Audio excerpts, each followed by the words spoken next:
continuer à acclamer et bénir Dieu pour l'excellent travail qu'on fait les chantres et la modération. Garde cette attitude, dans cette même attitude. Acclame, acclame, acclame, acclame. Il est écrit dans sa parole que je suis dans la joie quand on me dit allons dans la maison de l'Éternel. Amen. Amen. Alors que la sœur Oveta était en train de modérer, je pouvais voir une pluie tomber. Et en fait, il m'a inspiré ce chant.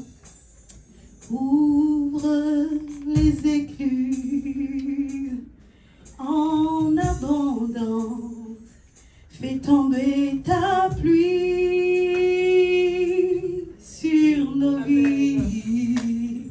Ouvre les écluses, oh, et les bassins de les bosses. Crois qu'il va vraiment t'abreuver aujourd'hui. Fais tomber ta pluie.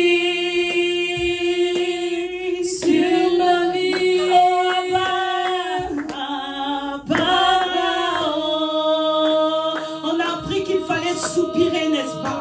Utilise papa. Papa, oh.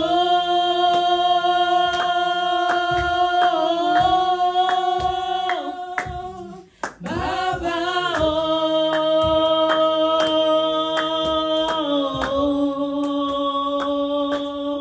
Papa, oh. Sers-toi de tes chants et commence à déployer tes ailes. Commence à monter vers papa.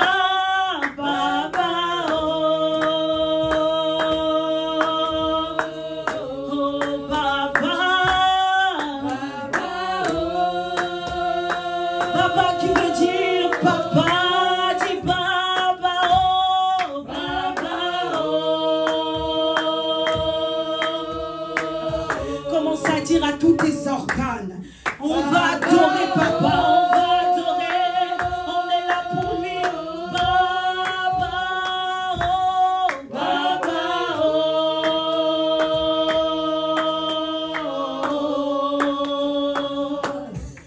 papa, oh.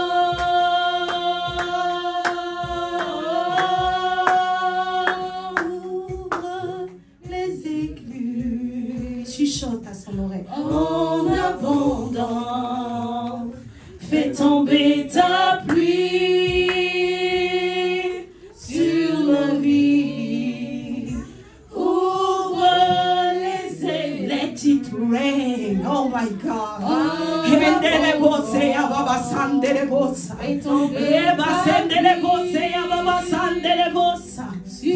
ouvre les écluses, ouvre les écluses. Papa, nous voulons nous attendre à toi. Nous ne voulons pas que le sol puisse nous nourrir, que la terre puisse nous nourrir. Nous nous attendons à ta parole. Arrose les cœurs ce matin. Oh, papa.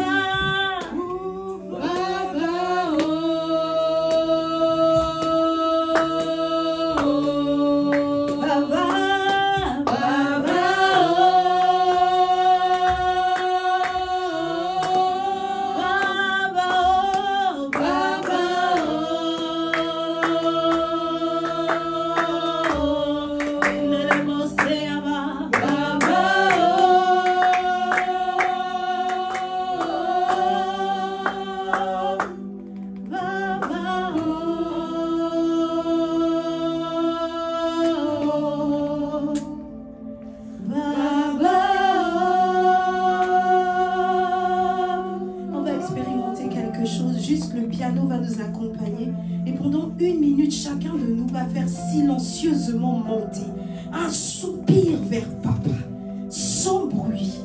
Il va entendre le bruit de ton cœur. On pouvait dire la dernière fois lors d'un enseignement, dans les larmes que nous pouvons faire couler, il y a des mots. Et papa sait lire à l'intérieur de ces mots. Quand l'homme regarde à l'apparence, comme l'homme regarde à ce que tu es en train de dire, papa lui regarde à ton cœur. Donc on va aligner notre cœur sur ce que nous allons entendre maintenant. Fais monter juste un soupir, silencieusement, vers papa.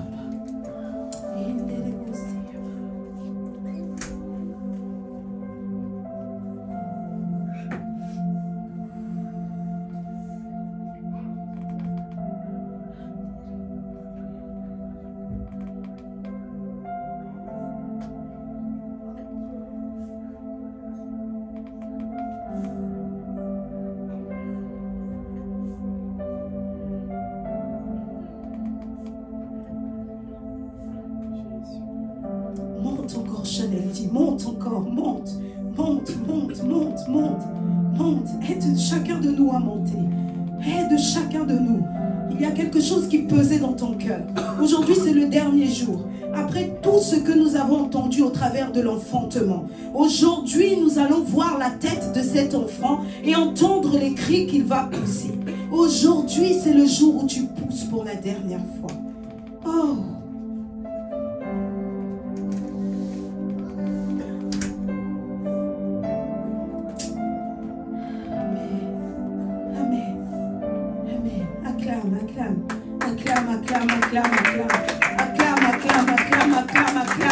C'est quand tu acclames que tu es en train de dire au Saint-Esprit, Saint-Esprit, prends le contrôle de ce lieu.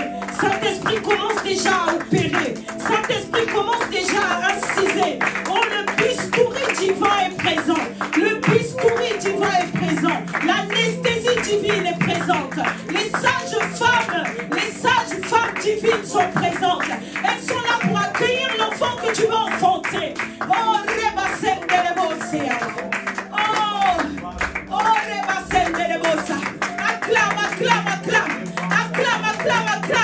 acclame au son de tes acclamations. Les gens sont en train d'être libérés. Ils vont t'aider à pousser pour la dernière fois. Amen. Amen. Amen. Nous avons été bénis tout au long du mois de septembre au travers du thème de l'enfantement. Avec une parole suffit. Amen. Enfanter, c'est mettre au monde, n'est-ce pas? Lors de nos enseignements, on a compris que... Vous pouvez vous asseoir. On a compris au travers des différents enseignements que nous avons reçus qu'il y aura différentes manières de pousser pour la dernière fois cet enfant. À toi de choisir si ce sera sans anesthésie ou avec anesthésie, par voix basse ou par opération chirurgicale. Amen. On a vu que nous sommes les brebis. Les brebis, c'est l'épouse.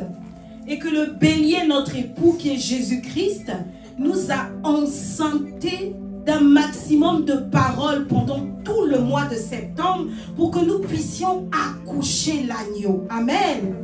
Amen. On sait que nous sommes à la dernière étape. Nous sommes à la dernière étape, comme on a dit tout à l'heure. Chacun de nous va voir la tête de cet enfant, à quoi il ressemble, et il va pousser son premier cri. Est-ce que vous êtes prêts à accueillir cet enfant? Amen. Amen. Amen. Ah, les pieds, c'était difficile. Les hanches, c'était difficile. Le tronc, c'était difficile. Après, on est arrivé aux épaules. Les épaules, c'était difficile. Mais aujourd'hui, tu vas pousser pour la dernière fois. Et enfin, tu vas voir cet enfant. Amen. J'ai compris tout au long de ces enseignements, et j'espère que chacun de nous a compris la même chose, qu'il fallait se dépouiller en rentrant dans la présence de Dieu. Que plus on avançait dans sa présence, plus il fallait se libérer de certaines choses. On a compris que la porte est si étroite. On a compris que chacun de nous était chargé de choses des fois qu'il ne fallait pas qu'il porte. Des fardeaux qui n'étaient pas les siens. Il fallait se dépouiller de tous ces fardeaux. Amen. Amen. Nous allons lire la parole de Dieu dans Colossiens 3. D'abord verset 5 qui dit: faites donc mourir les membres. Ici, les membres, ce sont les agents du mal. Les agents du mal qui sont sur cette terre. Il les cite: l'impudicité, l'impureté, les passions, les mauvais désirs et la cupidité qui est une idolâtrie. Au verset 8, il dit: mais maintenant, renoncez à toutes ces choses, à la colère, à l'animosité, à la méchanceté, à la calomnie, aux paroles déshonnêtes qui pourraient sortir de votre bouche. Ne mentez pas les uns aux autres, vous étant dépouillés du vieil homme et de ses œuvres. Amen. Acclame la parole de Dieu. Alors que j'étais en train de lire ce verset, le Saint-Esprit m'a permis de me focaliser sur le mourir Donc le dépouillement, c'est mourir à soi-même. Renoncer, c'est-à-dire abandonner toute chose. Et dépouiller. Dépouiller, je suis allée voir dans le dictionnaire, dépouiller c'est se décharger de tout, se débarrasser, enlever, mettre de côté, abandonner le corps, matière et tous ses attachements, mais aussi abandonner toute la science qu'on a reçue jusqu'à aujourd'hui, toute la sagesse qu'on a reçue jusqu'à aujourd'hui, toute l'éducation qu'on a reçue jusqu'à aujourd'hui. Au biais du dépouillement, il a envie véritablement de faire le renouvellement de ta pensée, ce qu'on appelle la métanoïa. Il veut que toute chose devienne nouvelle. Ensuite, le Saint-Esprit m'a permis de me focaliser. Il a dit, ne mentez pas les uns aux autres, vous étant dépouillés non seulement du vieil homme, mais aussi de toutes ses œuvres. Quand j'ai vu ça, j'ai vu que le vieil homme c'était Adam, n'est-ce pas? Quand on rentre dans le baptême des eaux, celui qui reste, c'est le vieil homme. Mais le vieil homme, en étant en nous, a eu le temps d'accoucher des œufs. C'est ce qu'on appelle ses œuvres. C'est pour ça que beaucoup de nous, même en étant passés par les eaux du baptême, on peut encore voir qu'il y a des œuvres qui sont en train de se manifester à l'intérieur de nous, qui ne sont pas de papa en fait. On peut comprendre, des fois ça crée en nous un conflit. On se dit, mais pourtant j'ai accepté Christ.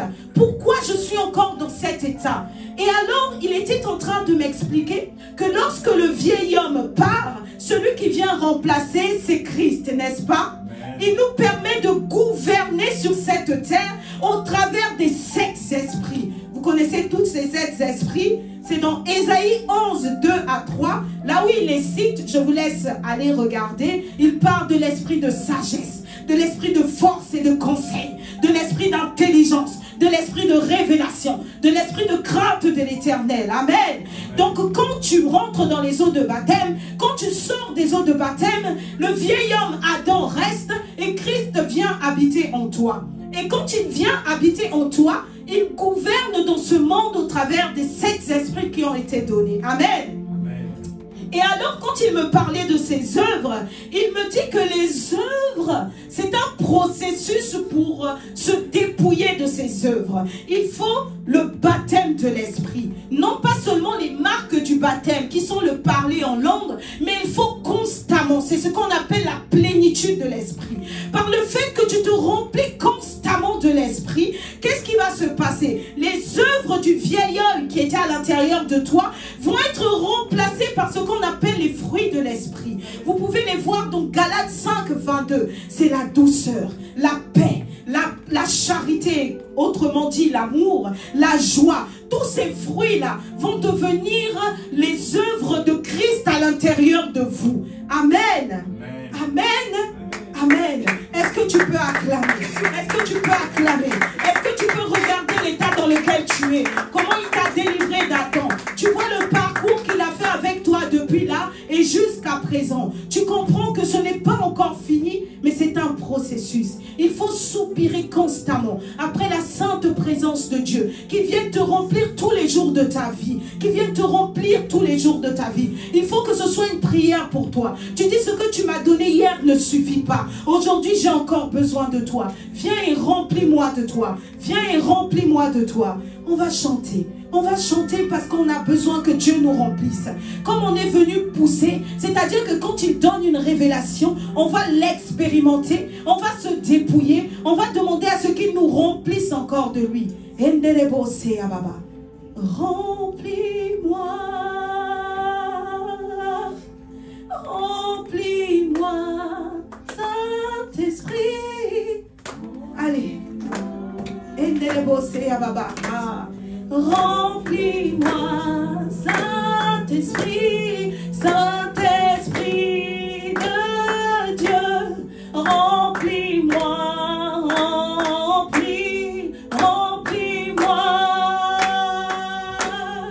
remplis-moi. Est-ce que tu peux voir ton cœur comme une coupe que papa est en train de remplir jusqu'à ce qu'elle déborde? Remplis-moi, Saint-Esprit, Saint-Esprit de Dieu. Remplis-moi, remplis-moi, remplis-moi, Saint-Esprit, Saint-Esprit de Dieu, remplis, remplis, remplis-moi, remplis-moi. Saint-Esprit, Saint-Esprit de Dieu, remplis-moi. Il y a un chant qui monte dans mon cœur, c'est un chant en anglais. Il dit, fill me up till I overflow. En fait, il dit, remplis-moi jusqu'à ce que ma coupe déborde. Je veux aller loin, je ne veux pas m'arrêter là où je suis. Remplis-moi jusqu'à ce que ma coupe déborde. Ça doit être la prière de tous les jours. Il faut que ta coupe déborde tous les jours. Parce que quand tu es vide, quand tu es réserve, c'est là où tu vas voir que les œuvres du malin vont te rattraper. Mais quand tu es pleine jusqu'à déborder, la joie déborde en toi, la paix déborde en toi, le pardon déborde en toi. Ce n'est pas facile, ce n'est pas difficile de pardonner à la personne qui t'a fait mal. Ce n'est pas difficile de regarder en face et de dire à l'autre je t'aime. Ça devient ta nature. Amen. Nous avons vu lors de tous nos enseignements différents exemples. On a pu voir comment Job a été dépouillé de force. Amen. Chacun de nous va choisir. Christ a choisi de se dépouiller. Il s'est dépouillé de toute sa gloire. On peut le lire dans Philippiens 2, verset 7. Ayez en vous les sentiments. Philippiens 2, verset 7. 6 à 7. Ayez en vous les sentiments qui étaient en Jésus-Christ, lequel, existant en forme de Dieu, n'a point regardé comme une proie à arracher d'être égal avec Dieu, mais s'est dépouillé lui-même en prenant une forme de serviteur, en devenant semblable aux hommes et ayant paru comme un simple homme.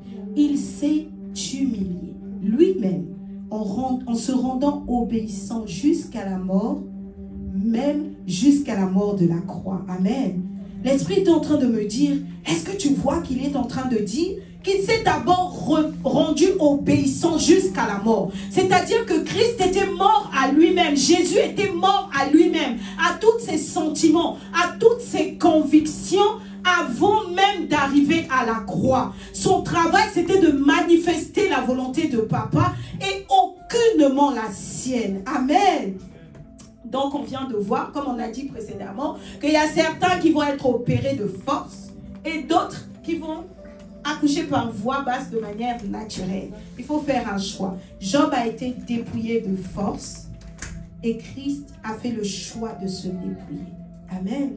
Nous avons vu aussi l'histoire du lépreux et du centenier dans Matthieu 8, verset 1 à 11. On a vu comment le lépreux, je peux me rendre compte que le lépreux, c'était une personne malade. Amen. Ça veut dire que c'est quelqu'un qui a dû être dépouillé de quelque chose pour être revêtu de quelque chose. Il a peut-être été dépouillé de sa bonne santé et il a été revêtu de la lèpre, n'est-ce pas? Le centenier, lui, son dépouillement, c'était son humilité. Il a dit, Seigneur, je ne suis pas digne. Ça veut dire que le dépouillement peut prendre toute forme. L'Éthiopien de l'eunuque, par exemple, comme dans Acte 8, versets 26 à 40, vous pouvez voir son histoire. C'est quelqu'un qui a su, c'est quelqu'un qui était riche, l'Éthiopien de l'eunuque, qui a su se dépouiller de toute sa richesse. Parce qu'en lisant les écrits, il regardait le parchemin d'Ésaïe. Il a rencontré Philippe sur sa route et il a pu demander à Philippe de lui expliquer. Mais quand on sait qu'on va se dépouiller, ce qui est beau dans l'histoire de l'Éthiopien de l'eunuque, c'est que le Saint-Esprit avait déjà préparé Philippe. Il a dit, va sur le chemin de Gaza. C'est comme il avait fait pour l'apôtre Paul. C'est la même rencontre qu'il a fait avec l'Éthiopien de l'eunuque. Et Philippe a commencé à raconter les Écritures à l'Éthiopien de l'eunuque et tellement il n'a pas résisté. Il s'est dépouillé de toute la connaissance qu'il avait, de tout ce qu'il était attaché, toute sa richesse, il s'est dépouillé. Dès qu'il a vu un point d'eau, il a demandé à Philippe, est-ce que c'est possible de me baptiser? Amen. Et Philippe a baptisé. Mais regardez ce qui est magnifique. Au moment où il a choisi d'être baptisé, la parole de Dieu nous dit que Philippe a été enlevé. Il s'agissait de la dernière personne que Philippe devait rencontrer avant de repartir vers papa. Ça veut dire que te dépouiller, il y a quelque chose que papa veut t'envoyer. Il attend seulement que tu soupires totalement après lui, que tu oublies tout en fait. Tout ce que tu es en train de garder dans ton cœur, tout ce qui est en train de rendre ton cœur lourd, tout ce qui baisse tes épaules, tout ce qui est en train de t'alourdir dans ta vie, il faut que tu arrives à te dépouiller de ça. Et en un instant, il peut changer ta vie. Amen. On a vu aussi comment Abraham, on lui a demandé de quitter sa patrie. C'était aussi un dépouillement, de quitter ses pères. Et ensuite, papa lui a demandé de donner son Isaac. C'est encore un dépouillement. Pourquoi? Parce que constamment, quand on ressasse des choses dans notre cœur, ces choses deviennent une idolâtrie. Je pouvais regarder un jour sur un statut et j'ai vu ceux qui ne lisent pas les livres vont être esclaves de ceux qui lisent les livres. Et l'Esprit m'a transporté dans le domaine de la parole. Que tous ceux qui ne lisent pas la parole deviendront esclaves de ceux qui lisent la parole. Amen. Ça veut dire que sans nous rendre compte, même quand tu crois bien faire, quand tu ne prends pas toi-même la parole pour aller te connecter à elle, tu commences à mettre une idole dans ton cœur. L'homme de Dieu devient une idole dans ton cœur sans te rendre compte. Pourquoi? Parce que tu es esclave de lui. Tu t'es rendu esclave de la révélation que lui va te donner de la parole. Il y a ce que tu vas manger à l'extérieur, mais il y a ce que tu vas manger dans ton intimité avec papa. Amen. Il faut que tu arrives à toi-même aller à la source et à dire, papa, moi dans le poisson, ce que j'aime, par exemple, c'est la queue. Quand je vais à l'église, souvent on me donne la tête, souvent on me donne les arêtes. Mais moi, quand je viens dans ta présence, je veux prendre la queue. Ça veut dire qu'il faut que tu ailles à la source, que le Saint-Esprit te prépare ton poisson et qu'il vienne te donner ce qui répond à ce que toi tu as besoin. Amen. Amen. Acclame le Saint-Esprit. Il faut que tu te dépossèdes de toute la gloire que tu possèdes. Isaac, c'est la gloire qui est dans ta vie aujourd'hui. Je ne sais pas qu'est-ce qu'elle est. Peut-être c'est le travail, peut-être c'est le mariage, peut-être c'est même le ministère. Il ne faut pas que ça devienne une gloire plus grande que papa. Amen. Il a pu dire, Abraham, en allant donner Isaac, a eu la révélation que en Dieu, il n'y avait pas carence d'Isaac. Que si c'était lui qui lui avait donné le premier Isaac, il est capable de lui donner une multitude d'Isaac derrière. Amen. Donc il faut qu'on arrive à se connecter à papa. Et lui qui est la source de toutes choses, va nous abreuver en temps et en heure. Amen. Il faut qu'on comprenne aussi que le dépouillement, c'est un processus. Il y a différentes manières de se dépouiller. Mais la manière la plus admirable reste encore l'adoration. Amen. Plus tu contemples papa, plus tu t'approches de papa, plus tu te dépouilles de tout ce qui te tenait en laisse. Amen. On a vu que on pouvait soupirer, que le soupir est une prière, que le soupir c'est un pont entre la chair et l'âme ou encore entre le corps et l'esprit. C'est un espace qui se crée là où tu peux pousser un cri qui va monter vers papa. Amen. Papa mange ce qui est précieux. Et ce qui est précieux, c'est ton adoration. On connaît à la montagne de Morija, en long et en large, ce qu'est l'adoration. Amen.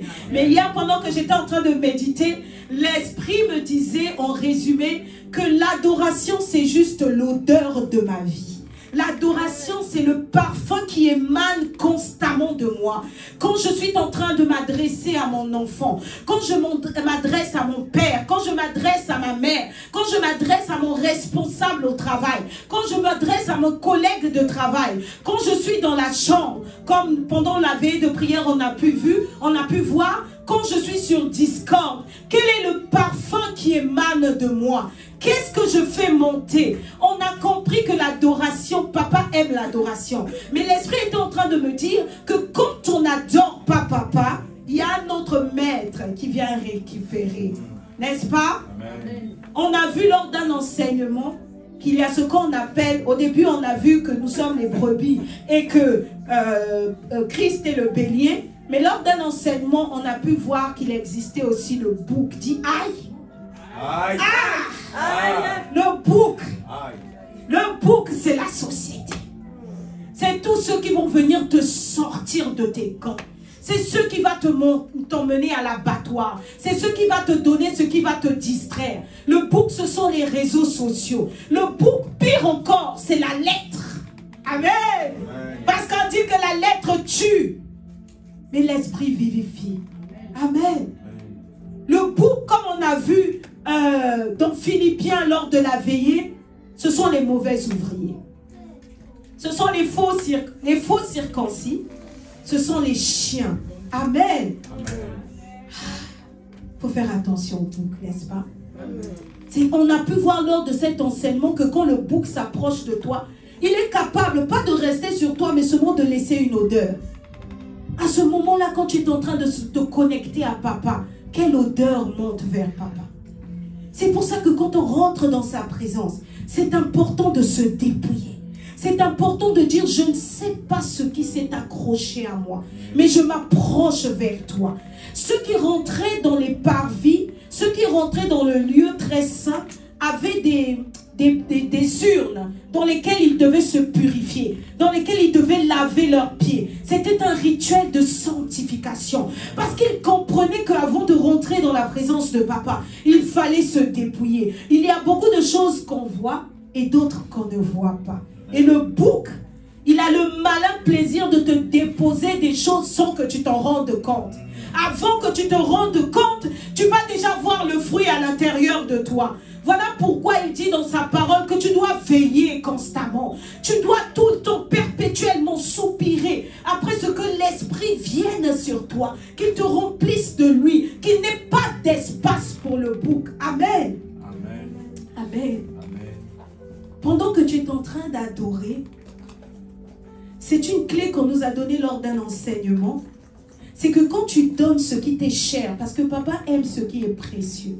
Quand tu donnes ce qui t'est cher pendant l'adoration, quand tu donnes, ça c'est lors d'un culte que papa avait dit, quand tu dis au Saint-Esprit, mais je te donne même ce que je ne sais pas que je possède. Parce que papa sait ce que tu possèdes, mais toi des fois tu l'ignores. Quand tu dis Seigneur, je viens dans ta présence te donner tout de moi. Oh, c'est à ce moment-là que tu dépouilles Satan de sa gloire. Qu'il sait que dans ta vie, tu es devenu glissant. C'est-à-dire quand il met la main sur toi, là, on dit en lingala mosil. Donc ça glisse. Amen. Amen. Pendant que tu es en train de d'adorer, tu déploies tes ailes. Tu déploies tes ailes. Tu déploies tes ailes, tu déploies tes ailes, tu déploies tes ailes. Plus tu es en train d'adorer, plus tu es en train de déployer tes ailes. Plus tu es en train d'adorer, plus tu es en train de monter. Qu'est-ce qui se passe? Tu commences à voir, quelles que soient les circonstances. Ça, c'est l'adoration qui ne se limite pas à la joie et à la paix. C'est l'adoration quand même ça ne va pas. Quand tout va bien, mais aussi quand tout va, je n'ai pas envie de dire quand tout va mal, mais quand tout va moins bien. Amen. Amen. Quand tu décides d'adorer même avec les larmes, quand quelqu'un t'a fait du mal, en larmes dans ta chambre, tu dis Seigneur, c'est à toi que je dédie ces larmes. Je veux être à tes pieds, papa. Ce monde ne peut pas me comprendre, mais toi tu me comprends en toutes circonstances. Quand tu es en train d'adorer comme ça, tu es en train de déployer tes ailes. Tu es en train de déployer tes ailes. Qu'est-ce qui se passe? Tu commences à être en hauteur et tu as une vue panoramique. Le problème qui était grand devient petit. Amen. C'est pour ça qu'il dit dans sa parole, je ferai de tes ennemis ton marchepied. Ça veut dire que chaque fois que tu as de la résistance, tu es en train d'avoir un escalier qui est en train, un ascenseur divin qui est en train de t'élever. Quand tu vois quelqu'un venir vers toi, papa pouvait rigoler en disant que la sœur Dulcinée disait, ah, je les ai laissé cette maladie blaguer dans mon corps. Amen. Amen. Amen. Amen. Ah, quand tu vois venir l'adversité, amuse-toi. Tu es en train de dire merci parce que tu me donnes un escalier de plus. Tu me donnes une marche de plus pour monter vers papa. Ne vois pas quelqu'un qui est en train de te tirer derrière, mais plutôt quelqu'un qui est en train de te propulser vers l'avant. Amen. Amen. Amen. Amen. Comme papa a l'habitude de dire, ça ne te brûlera pas, ça ne te tuera pas. C'est un feu qui ne brûle pas. Vas-y, jette-toi, attaque. N'aie pas peur. Amen.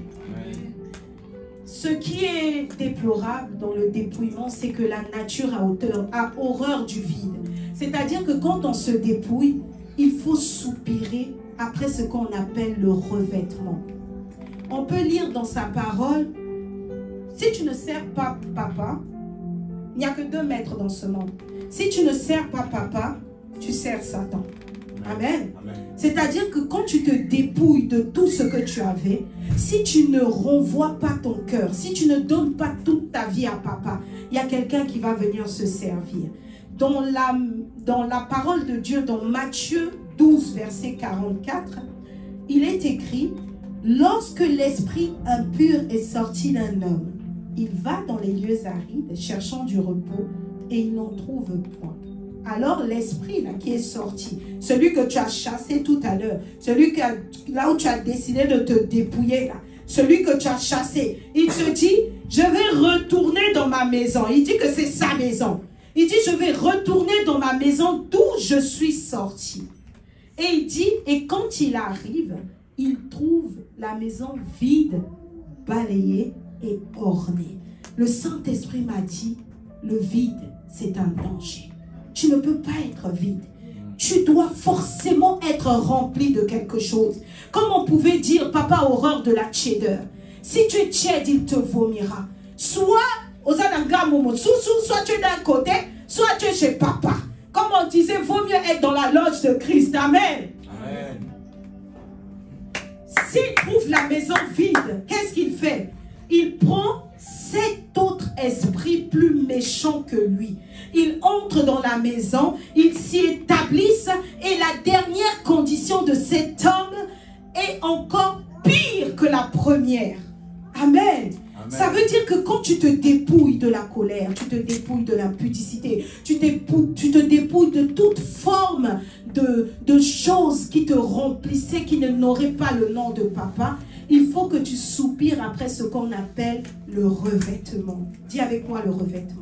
Le revêtement. Le revêtement. Le revêtement. Amen. On va lire sa parole dans 1 Pierre 3, verset 3. Il dit, ayez non cette parure extérieure qui consiste dans les cheveux tressés, les ornements d'or ou les habits qu'on revêt. Mais la parure intérieure est cachée dans le cœur.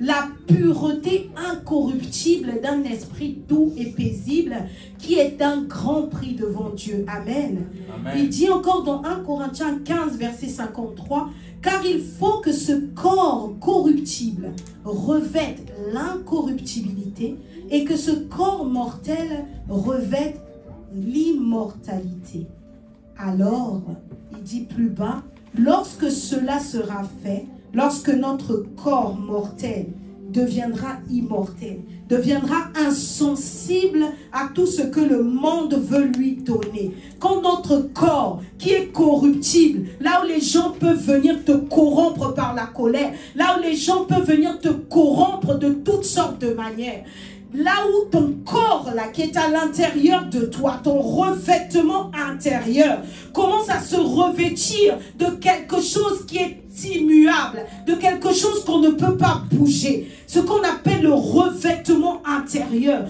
Quand tu vois comment ton esprit est paré de toutes les armes spirituelles, comme on a pu voir lors d'un enseignement, quand ton esprit réside les fruits de l'esprit, alors et alors seulement, on dit qu'il est écrit, la parole qui s'accomplira, c'est que la mort a été engloutie par la victoire. Amen. Amen. Le travail qu'il faut faire, c'est justement de soupirer après le revêtement intérieur, pour que ce revêtement intérieur, quand on chantait tout à l'heure, on disait remplis-moi. Une fois rempli, puisse déborder jusqu'à l'extérieur. Que les fruits qui sont à l'intérieur puissent être visibles à l'extérieur. C'est pour ça que la parole de Dieu dit, c'est de l'abondance du cœur que la bouche parle. C'est de ce qui est plein ton cœur que ta bouche s'ouvre et s'exprime. Si tu sens la colère, si tu parles avec méchanceté, sonde ton cœur. Ça veut dire que dans ton cœur réside l'œuvre du diable en ce qui concerne la colère. Va donc dans ta chambre et commence à te dépouiller de ce qu'est cette œuvre du diable. Amen. De l'intérieur jaillira l'extérieur. Amen. Papa Nounou nous avait alerté aussi lors d'un enseignement en nous disant il faut prendre garde, parce que c'est un travail que je pense qu'on fait tous les dimanches.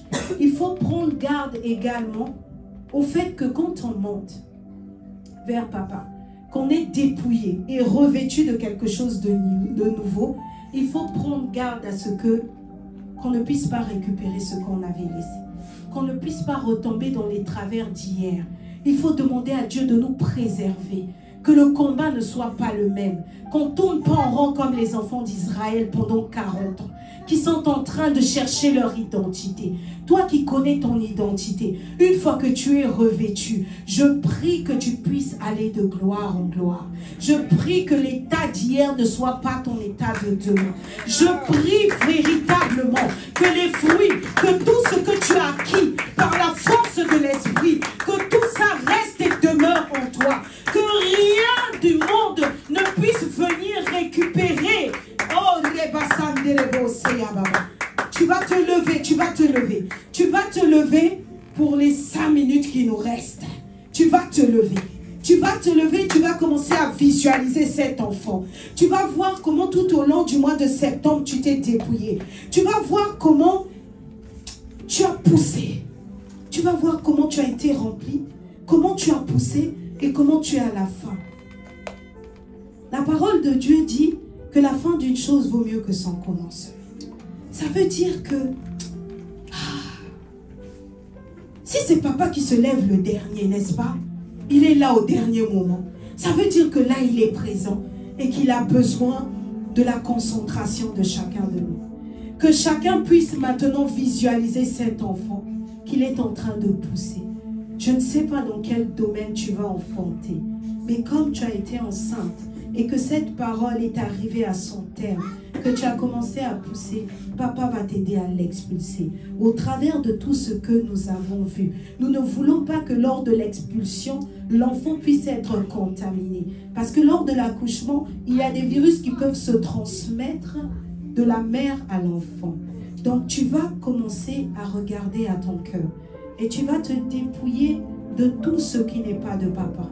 Tu vas dire, Seigneur, même ce que je ne sais pas, le vieil homme et ses œuvres, papa, qu'il sorte de ma vie, qu'il dégage de mon cœur. Je ne veux plus de lui dans ma vie. Je peux sentir des fois que je n'ai pas envie de me fâcher, mais pourtant je me fâche. J'ai envie de prier, mais pourtant je n'ai pas la force. Je veux lire la parole de Dieu, mais une tiédeur, mais alors là, une tiédeur m'envahit. Alors je peux identifier. Je peux me dire, oui, il y a quelque chose qui n'est pas de toi. Il y a un esprit qui est là, qui veut me laisser dans un état qui n'est pas le tien.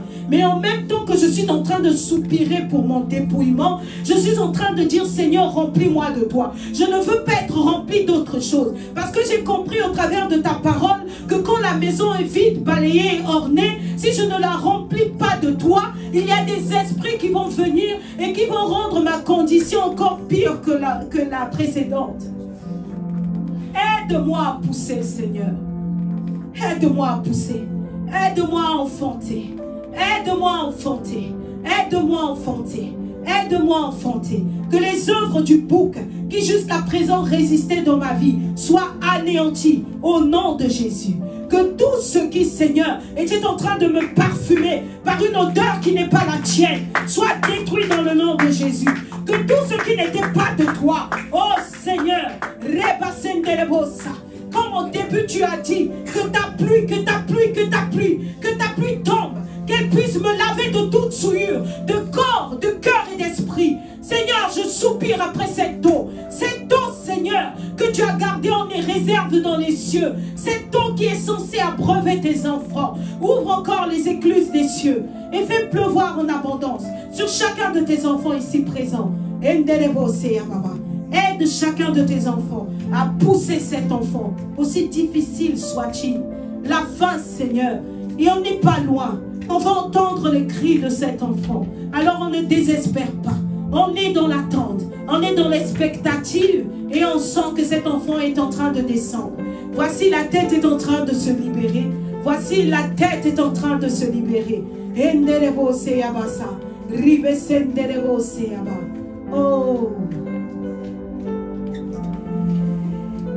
Oh.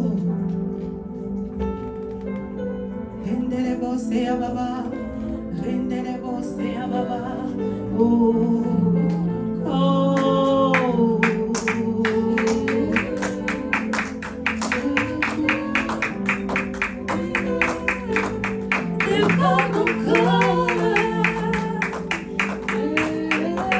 Oh.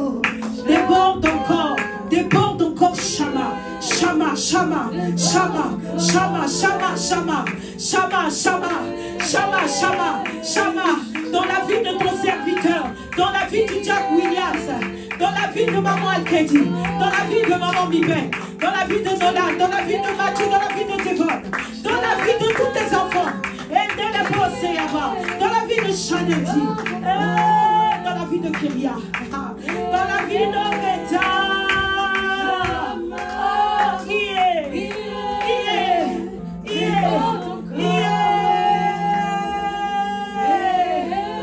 Dans la vie de Jérémie, dans la vie de Tavma, dans la vie de Maman Karine, dans la vie de Nathan. Shama, Shama, nous voici ici présents. Tu nous as préparés pour cet instant. Déborde encore.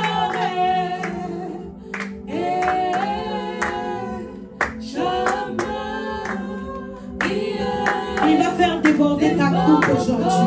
Il va faire déborder ta coupe aujourd'hui.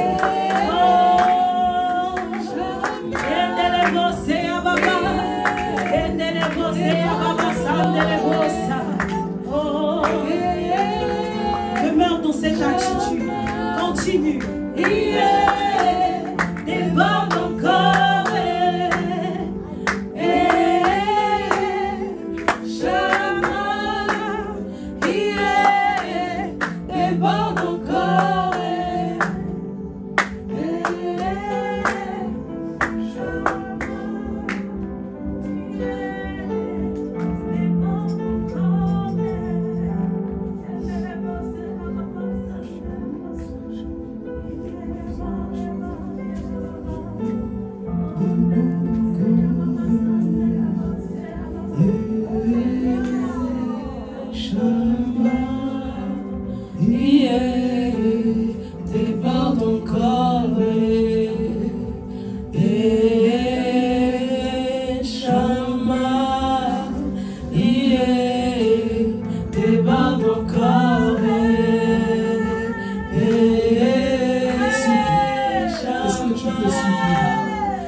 Cet enfant que Dieu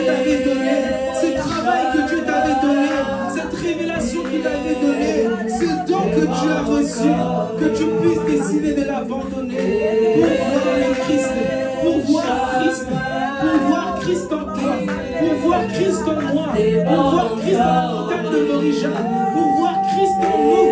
Il faut qu'on puisse se dépouiller. Oui, il faut qu'on puisse se dépouiller. Il faut qu'on puisse s'humilier. Alors là où tu es, tu vas prendre une position d'un adorateur.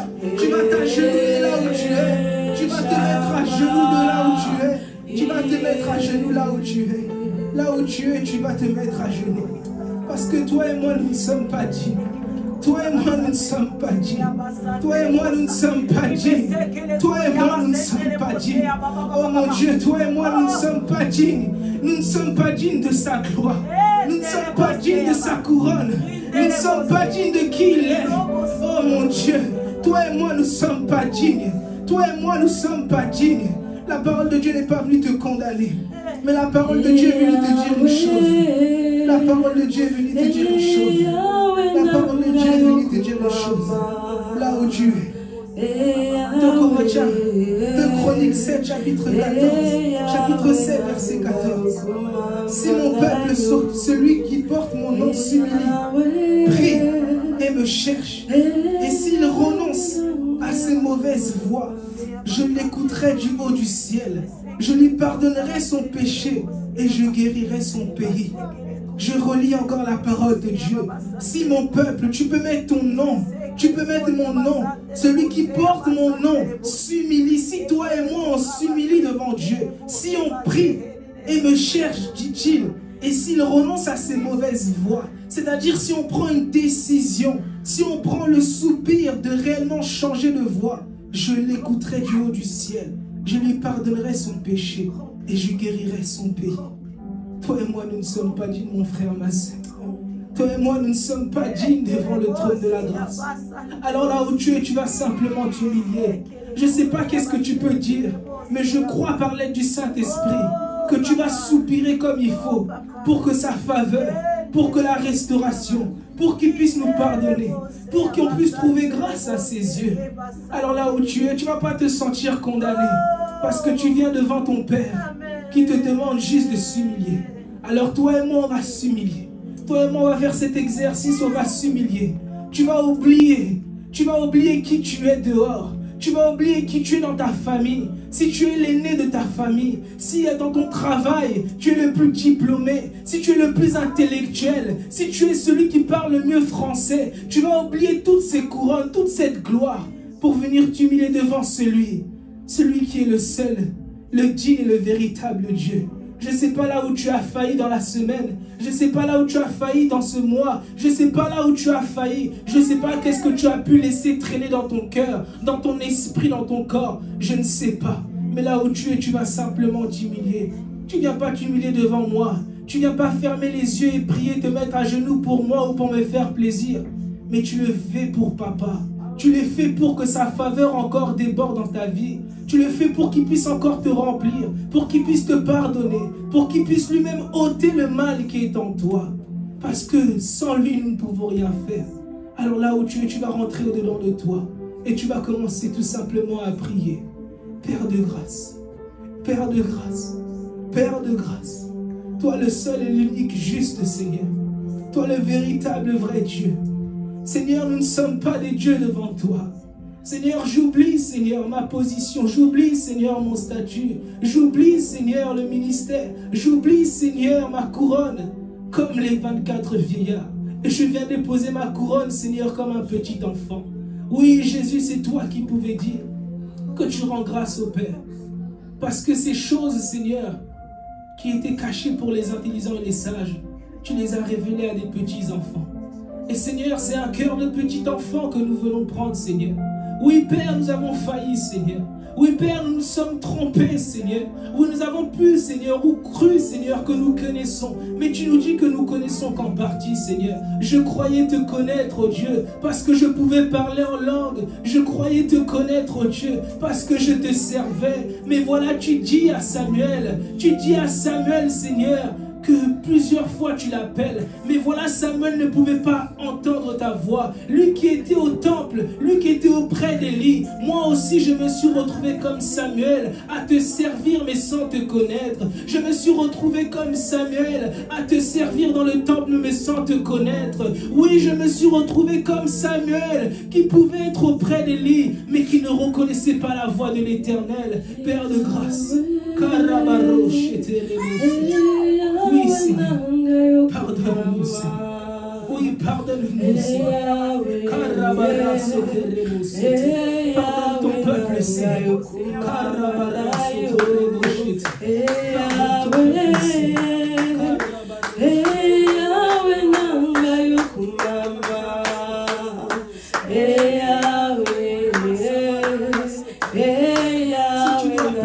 Tu pleures dans la présence de Dieu.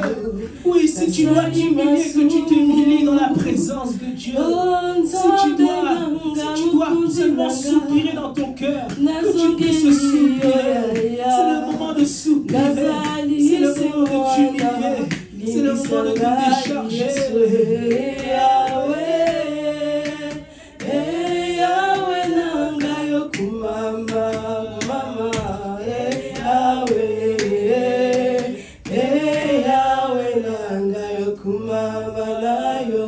Makila na yowe esopa kina Golgotha yaya likolo nanga Yeswe nazali se mwana limisanga Yeswe yawe yawe nanga yokumama yawe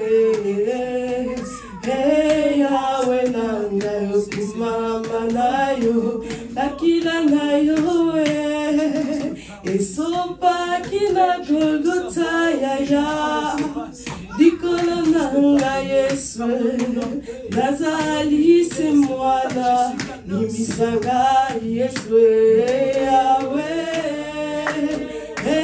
yawe nanga yokumama kumama yawe yawe nanga yokumama nayo oh yawe nanga yokumama yawe nanga yokumama nayo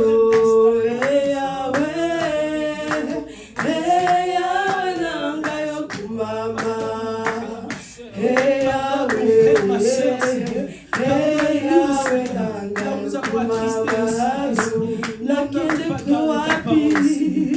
Nakende kowapi nzambe nokondi nanga nazali se mwana nazongeli Yesu limbisanga Yesu yawe yawe nanga yokumama kumama yawe yawe nanga yokumama nayo comme l'enfant prêt yawe nanga yokumama pardonne-moi yawe yawe nanga yokumama nayo yawe nous venons devant toi Jésus nous nous agenouillons pardonne mon Dieu mon roi limisanga Yesu yawe yawe nanga yokumama kumama yawe yawe nanga yokumama nayo kumama nayo nayo kumama nayo mama nayo kumama nayo mama nayo kumama nayo kumama nayo mama nayo kumama nayo mama nayo kumama nayo kumama nayo kumama nayo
là où tu veux faire un dernier exercice avec moi. Tu vas rentrer au-dedans de toi et tu vas tout relâcher dans la présence de Dieu. Que rien dans ton âme puisse te condamner. Pas même le péché que tu as fait avant même de venir dans la maison de l'Éternel. Cette parole est venue dans mon cœur. Il dit: déchargez-vous de tout souci, de tout fardeau. De tout souci, de tout fardeau. Ce qui peut être le plus difficile pour toi. Le péché qui a pu être le plus difficile pour toi. Dieu décide de le prendre dans ses épaules pour toi.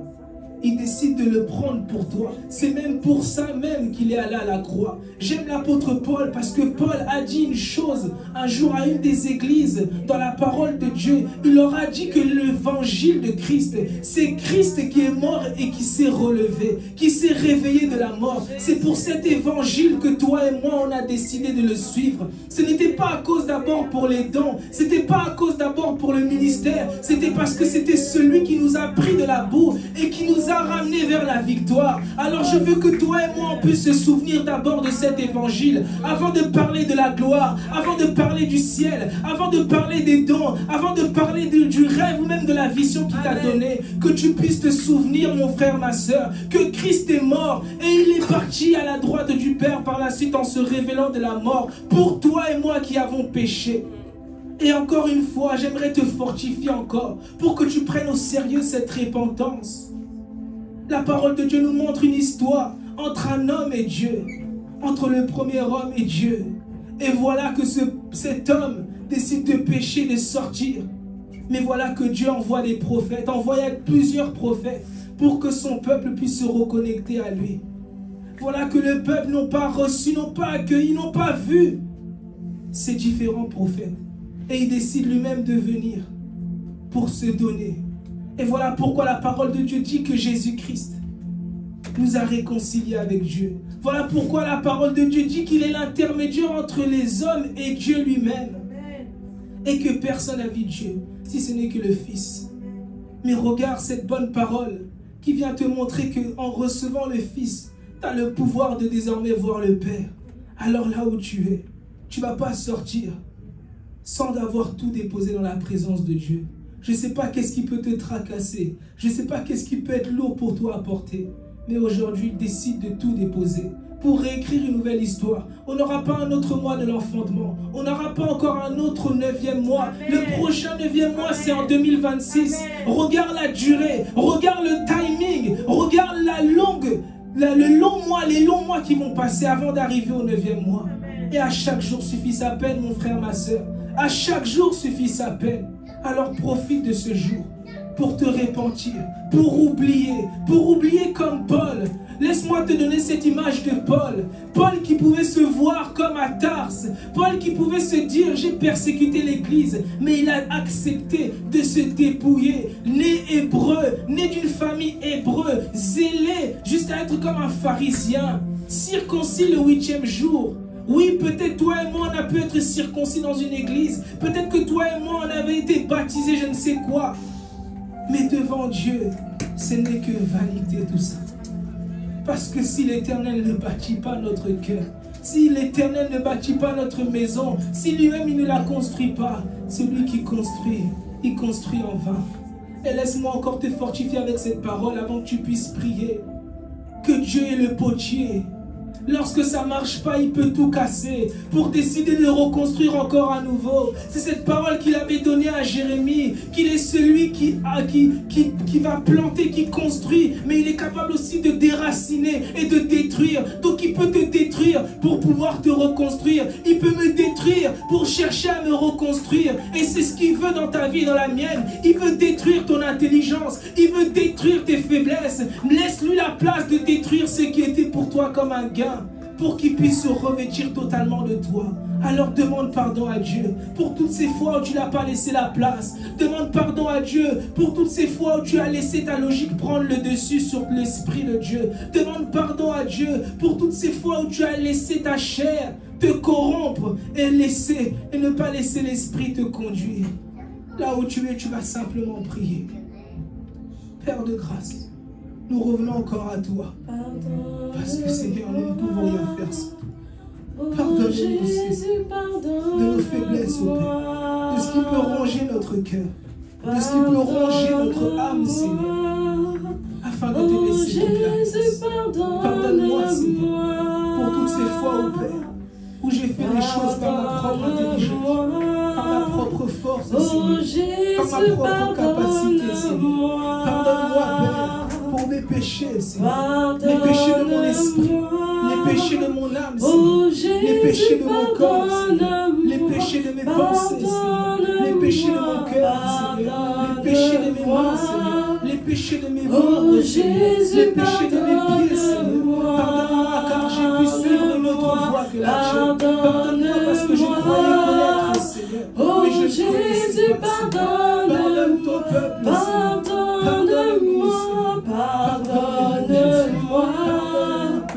Oh Jésus, pardonne-moi, pardonne-moi, oh Jésus, pardonne-moi, pardonne-moi, oh Jésus, pardonne-moi, pardonne-moi, pardonne-moi, oh Jésus, pardonne-moi, Limbisanga, Limbisanga, oh Jésus, Limbisanga, Limbisanga, Limbisanga, oh Jésus, Limbisanga, Limbisanga, Limbisanga, oh Jésus, Limbisanga, Limbisanga, Limbisanga, oh Jésus, Limbisanga, Limbisanga, Limbisanga, oh Jésus, Limbisanga, Limbisanga, Limbisanga, oh Jésus, Limbisanga, restaure-moi, restaure-moi, oh Jésus, restaure-moi, restaure-moi, restaure-moi, oh Jésus, restaure-moi. Amen. Est-ce que tu peux acclamer le Seigneur? Est-ce que tu peux acclamer le Seigneur? Est-ce que tu peux bien acclamer le Seigneur? Amen. Je vais laisser la place au serviteur, au berger. Est-ce que tu peux acclamer le Seigneur? Alléluia. Gloire au Seigneur.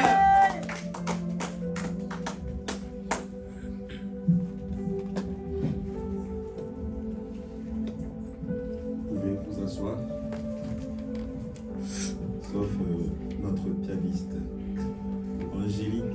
Est-ce qu'on peut acclamer pour notre pianiste? Est-ce que tu peux encore acclamer notre Père pour ce qu'il fait au milieu de nous? Acclame encore, acclame encore, acclame encore. Qui n'est pas dans la joie? Qui n'est pas dans la joie? Lève la main si tu n'es pas dans la joie. Ça veut dire que nous sommes tous dans la joie. Je suis reconnaissant pour la fidélité de Dieu. Je viens avec un témoignage qui est un songe. Et je rends grâce à Dieu pour ce témoignage et ce songe, il faut le dire dans ce sens. Les écodymes aujourd'hui, je les ai enseignés sur le dent peut susciter la jalousie. Et je les ai enseignés sur la personne Joseph qui a subi des choses à cause du don, autrement du talent qu'il a en lui. Et par l'aide du Saint-Esprit, il y a eu des très bels exemples où l'Esprit pouvait nous dire que le frère de Pogba a fait du mal à son frère juste à cause de son talent. C'est pour que toi et moi, tu sois connectés aussi à ce que l'Esprit m'a dit au travers de ce songe-là.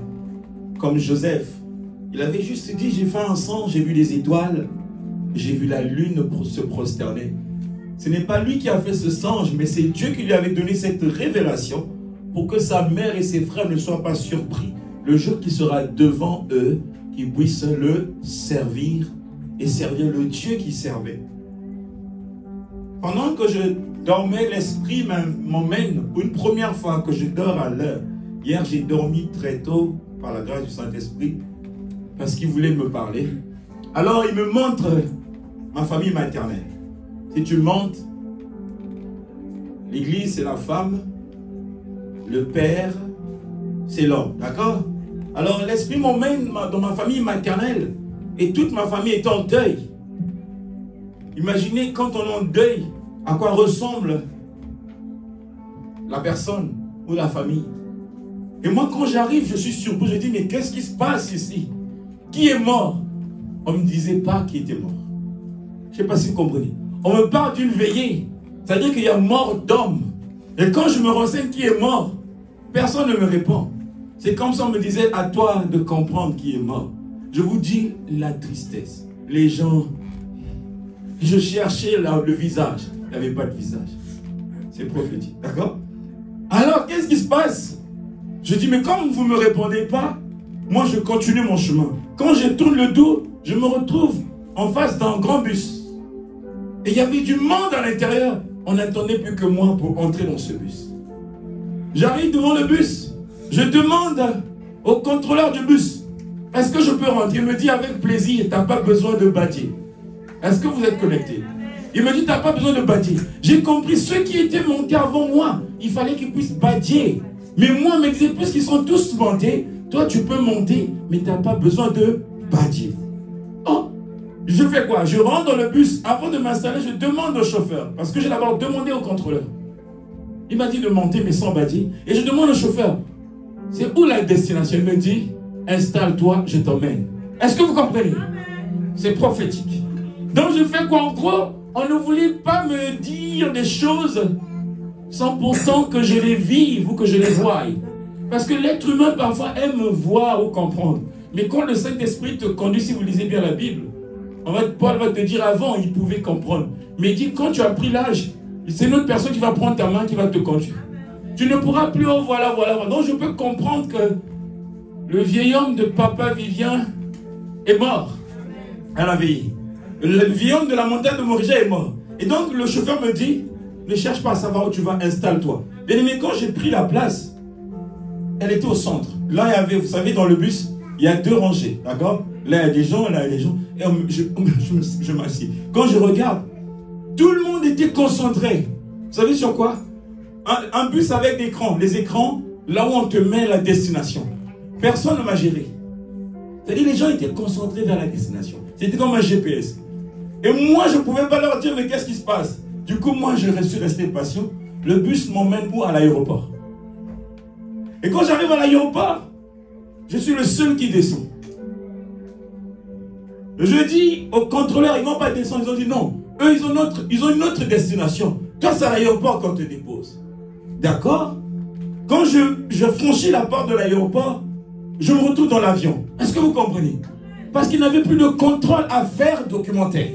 Est-ce que vous êtes révélés? Ça veut dire que pourvu que je franchis la porte de l'aéroport, je suis dans l'avion. C'est le surnaturel. Ok?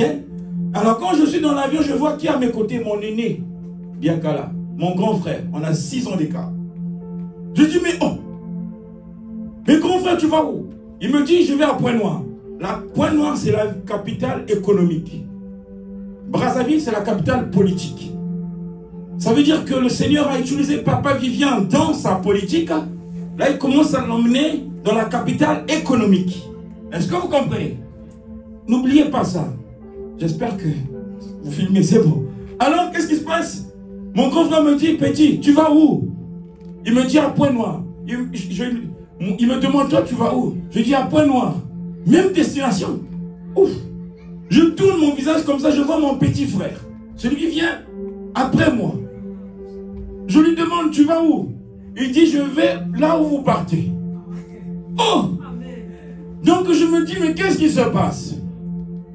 Dans un même avion, mais pas un même moyen de transport pour arriver dans le même avion. Est-ce que vous comprenez? Alors bien aimé, quand j'arrive à Pointe-Noire, la personne qui me reçoit à l'aéroport prend mon sac, me dit, tu ne vas pas rentrer maintenant, tu dois faire asseoir les choses pour que ceux qui sont dans le bus quand ils auront fini à faire ce qu'ils ont à faire, ils viendront pour bénir ces lieux. Je dis, ah bon? Il me dit, tu vas travailler ici pendant 1 année. Je regarde comme ça, il n'y avait pas moi qui dit, il n'y avait pas mes enfants.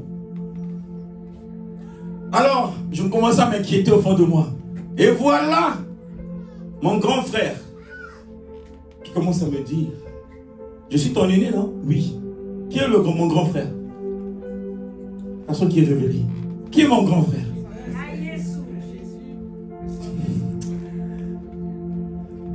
Qui est le grand frère?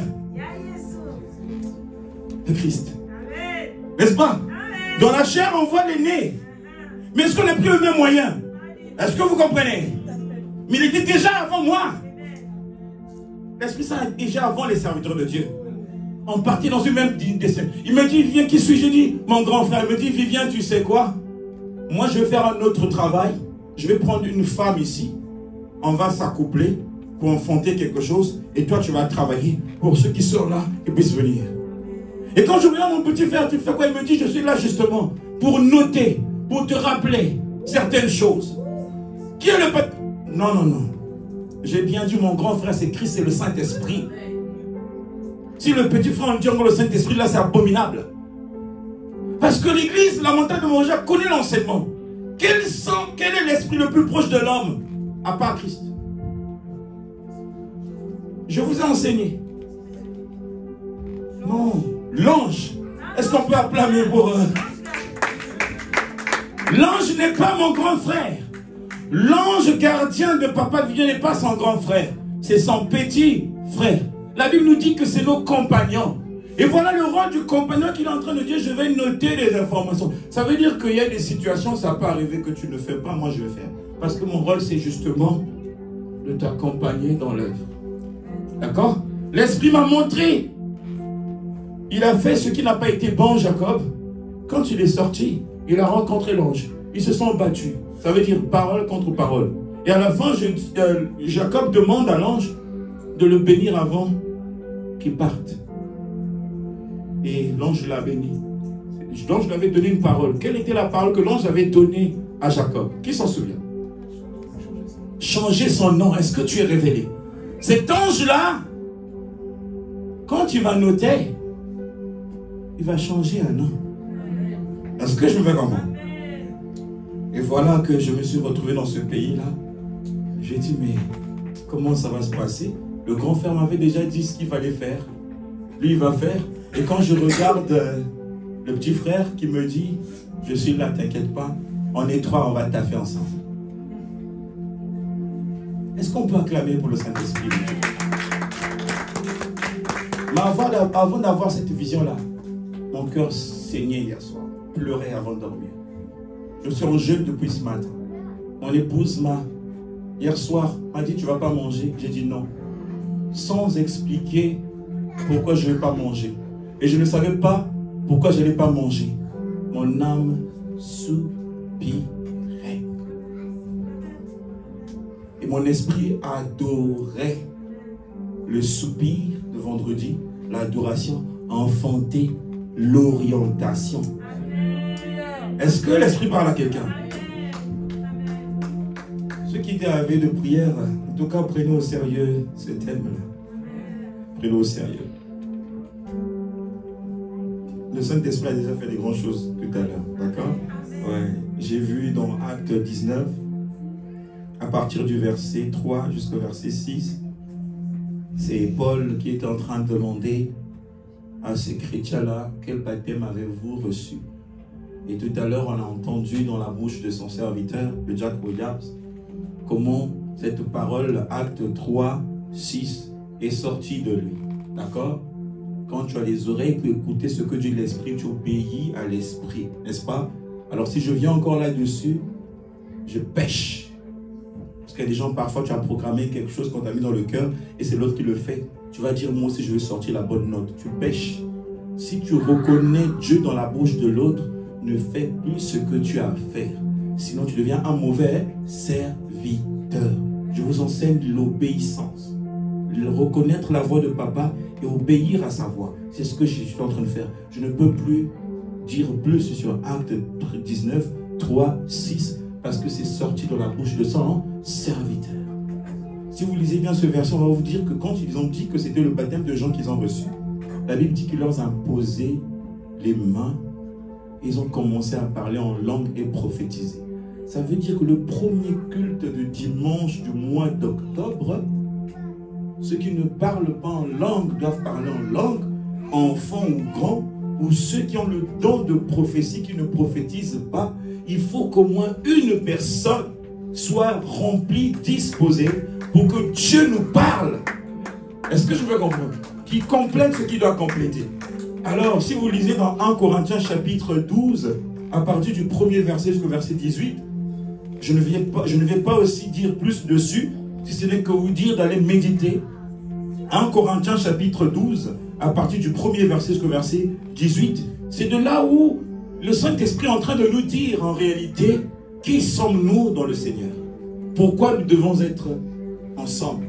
Parce que nous formons tous un. La différence, c'est que chacun de nous a reçu un don particulier. L'Esprit m'emmenait tout à l'heure, j'ai vu Ninette, pendant que William était en train d'intervenir. J'ai vu Ninette et j'ai vu Tata Adri. Et l'Esprit me disait, tu sais qu'il y a des gens, leur don c'est de prendre soin des gens. Est-ce que l'Esprit parle à quelqu'un? Je ne vais pas creuser, sinon ça risque de... D'accord? Ça veut dire qu'il y a des gens, leur don c'est de prendre soin des gens. La personne qui est révélée regarde Tata Adri tous les jours. Ninette n'était qu'une image que Dieu a prise pour nous dire que elle a quelque chose qui est utile pour Tata Adri. C'est une image, hein? Ceux qui sont venus vont comprendre. Qu'est-ce que tu as qui sera utile pour Y? C'est ce que 1 Corinthiens 12, 1, 18 nous dit. On a un seul corps, un même corps, avec des dons, des grâces distinguées. Mais ces dons-là, on doit s'en servir pour le bien-être de ce corps que nous sommes. En un mot, ça veut dire l'unité en Christ. L'unité. Donc, il nous reste encore quelques jours pour dire, on est en octobre. Alors, tu vas méditer ces versets. 1 Corinthiens 12, 1, 18, tu l'as noté. Et aussi, Actes 19, 3, verset 6. Que tu médites encore et encore et encore, que tu comprends ce que Dieu nous demande. Et c'est sûr, ce bébé-là va commencer à ramper à quatre pattes. Il va commencer à courir. Les témoignages vont tomber comme pas possible. On va voir les personnes qui ne parlaient pas parler. On verra les gens qui avaient peur du micro, qui viendront prendre le micro pour dire, moi aussi je vais intercéder. Moi aussi je vais modérer. On va voir des choses extraordinaires. C'est pourquoi je t'invite à te lever. Tu te lèves parce que je crois par la foi que ta prière elle est aussi importante pour purifier ce que nous allons manger, ce que nous allons boire. La Bible dit que tout est sanctifié par la parole et par la prière. Là, il y a eu la parole. Et là, on a besoin de ta prière pour purifier. Ça nous rappelle ce que le Maître Jésus a dit aux disciples. Oh Seigneur, quel exercice d'humilité, quel exercice d'amour. Tu t'en allais, Père, mais tu t'es dit que je ne peux pas partir sans organiser un repas, sans organiser un festin. Alors tu as organisé ce festin, éternel Dieu. Voilà que nous aussi, nous en faisons autant, comme tu as dit, soyez mes imitateurs. Nous allions organiser, Père, ce repas, ce festin, qui est ce corps qui représente ta personne, et qui est ce sang qui représente aussi, Seigneur, ton âme, Père, qui a été livré pour nous. Adonai, tu as dit aux disciples de faire autant pour se rappeler de ton nom et pour se rappeler de ta présence dans leur vie. Nous aussi, nous le faisons par obéissance. Ce n'est pas par rituel comme ceux de la loi que nous le faisons, mais nous le faisons, Père, à cause de la parole qui nous rappelle, Seigneur, que l'Esprit, quand il viendra, il vous dira des choses qu'il aura entendues.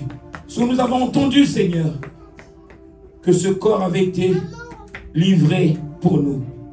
Et ce sang avait été donné pour la rémission de nos péchés. Seigneur, sanctifie ce corps et sanctifie ce sang. Cela nous porte santé dans le plan spirituel comme dans le plan charnel. Et aussi en Christ, que nous puissions demeurer. Au nom de Jésus, Père, tu as dit, une parole suffit. Au nom de Jésus, tu as dit, une parole suffit. Au nom de Jésus, tu as dit, nos paroles suffisent. Amen. Acclame encore le Seigneur. Je vais inviter les chantres qui vont nous emmener dans un temps de louange pendant que tu te prépares de t'approcher à table au nom de Jésus-Christ. Alléluia.